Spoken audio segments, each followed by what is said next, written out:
আমরা অ্যাডভোকেট সাইফুল ইসলাম আলিফের পক্ষে আজকে আমরা ওই ঐতিহাসিক মিছিল এবং মিটিং করে যাচ্ছি। আল্লাহ পাক যাতে তাকে জান্নাতের বালাখানা ব্যবস্থাপনা করে দেন। ভাইয়েরা আমার, ইসকন এদের কোনো এই দেশে পরিচয় নাই। এরা সন্ত্রাসী, এরা হিন্দুরাও তাদের বিরুদ্ধে। পত্রিকা খুলে দেখেন, হিন্দুরাও তাদের পক্ষে নাই।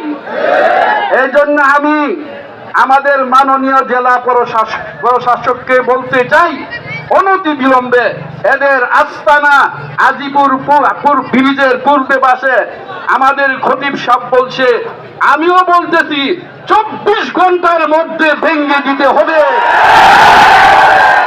যদি ভেঙে দেওয়া, যদি ভেঙে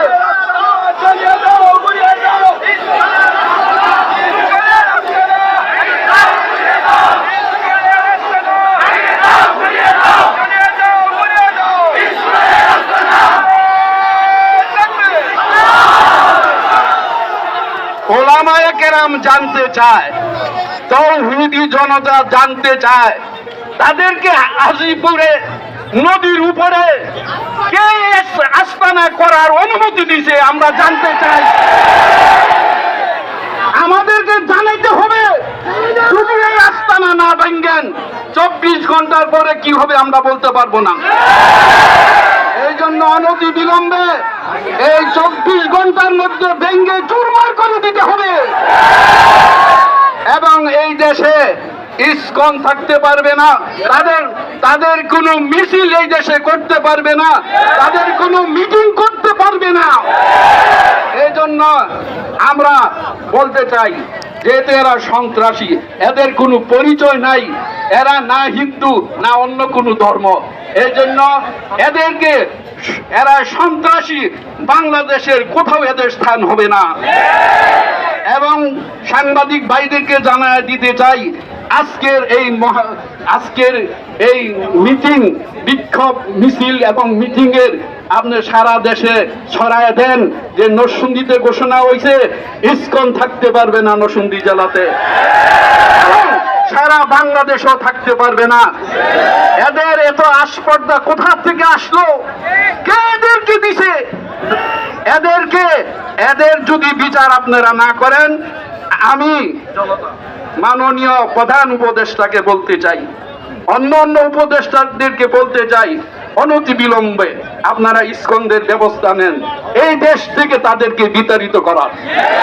তাহলে বাংলাদেশের তৌহিদি কিভাবে তাদেরকে বিতাড়িত করতে হচ্ছে এটা জানে।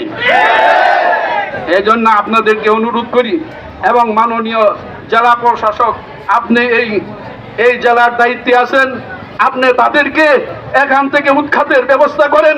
তাদেরকে আর কোনো সুযোগ সুবিধা দেওয়া হবে না। তারা এইভাবে মুসলমানদের বুকের উপর চড়াও হয়ে মুসলমানকে জবে করবে, এটা হইতে পারে না, এটা হইতে পারে না। এই জন্য অনতি বিলম্বে এদের বিচার করেন, এদেরকে এই দেশ থেকে বাহির করেন, সারা বাংলাদেশ থেকে তাদেরকে বহিষ্কার করেন, বাহির করেন। এবং যদি সরকার এবং এই জেলার থেকে তারা কোনো উদ্যোগ না নেয়, তাহলে তৌহিদি জনতা অবশ্যই উদ্যোগ নিবে। এই জন্য ভাইরা আপনাদেরকে স্বাগতম জানাই। পুলিশ ভাইরা আমাদেরকে সহযোগিতা করছেন, সাংবাদিক ভাইরা সহযোগিতা করছেন, আপনাদেরকে গোয়েন্দা বাহিনী সহযোগিতা করছেন, আপনাদেরকে ধন্যবাদ, মুবারকবাদ জানাই।